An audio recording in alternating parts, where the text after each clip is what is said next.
কুষ্টিয়াতে খাস জমিতে বসবাসকারী এক পরিবারকে উচ্ছেদের অভিযোগ উঠেছে এক প্রভাবশালী পরিবারের বিরুদ্ধে।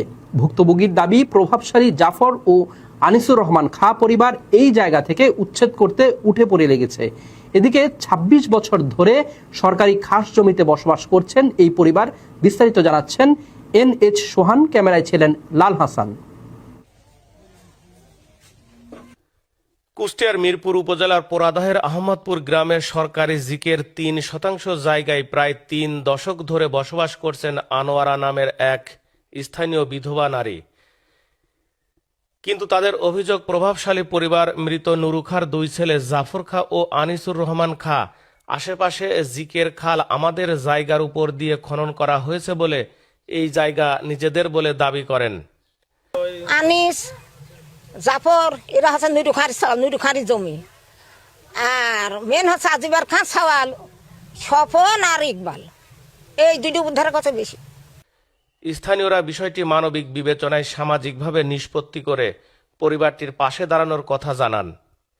আচ্ছা, কাহিনীটা হলো, যারা দখল করে নিতে চাচ্ছে জমিটার এসে রেকর্ড তাদের নামে,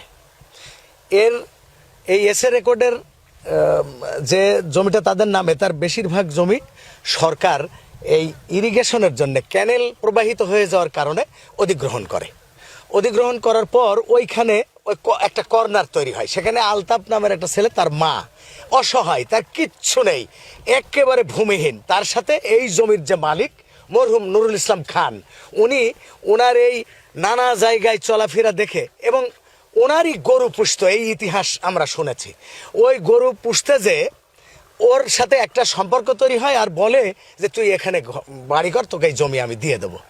এবার এক সময় রেজিস্ট্রি করতে যেয়ে দেখে যে ওই জমিটা খাসে চলে গেছে, অর্থাৎ জিকে অধিগ্রহণ করেছে, যার কারণে সে ওই জমি না দিয়ে এখানে আরেকটা জমি দেয়। এই জমি পর্যবেক্ষণে দেখা যায় এই যে 2% জমি দেয়, ওখানে 3 কাঠা জমি দেওয়ার ওয়াদা করেছে, বর্ণনায় শুনেছি আলতাফের মার কাছ থেকে।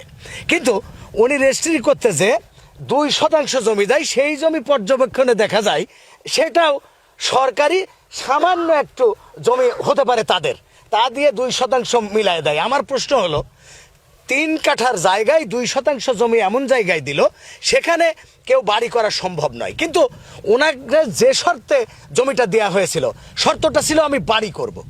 উনি ওইখানে বাড়ি করার অনুমতিও উনি দিয়েছেন। রেজিস্ট্রি করতে যে 2% দিয়েছে 3 কাঠার জায়গায়, এরপরে ওইখানে তাকে বসতে দিয়েছে। আমরা যেটা আদ্যপান্ত জানি যে এইখানে তোকে 2% দিলাম, আর এইটা তুই বসে থাকবি তো কতদিন, যতদিন তোর ইচ্ছা ততদিন তুই বসে থাকবি, কারণ এই জমিটা তো আমার না, এখন সরকারি হয়ে গেছে। এই সুযোগে স্থানীয় আব্দুল হামিদ খাঁ পোকো নামের আরেক স্থানীয় প্রভাবশালী পরিবার তাদের পার্শ্ববর্তী জমির আইল হওয়ায় তারাও দখল নিতে চায়। তাদের দাবি হয় না, কারণ তাদের খাসটা এইভাবে আসে না, আর তারা যদি পায় তারাও পাবে। আমার কথা ওইটা না, তাদের যদি জমির সাথে দেয় তারাও পাবে। আমার কথা লিগালে আসতে হবে, যেটা হচ্ছে জমির পাশে ইললিগাল কোনো কাজ করা যাবে না। যাদের জমির পাশে সরকার জমি থাকবে তারাই পাবে। প্রভাবশালী জাফর খাঁ ও আনিসুর রহমান খাঁ পরিবারের সাথে কথা বলতে চাইলে ক্যামেরার সামনে তারা কথা বলতে চান না। জমির মালিক যে, সে তো ওনাকে বসাইছে না, খালি তাকে তো উঠানোর দায়িত্ব ভূমি আলার, তাই না?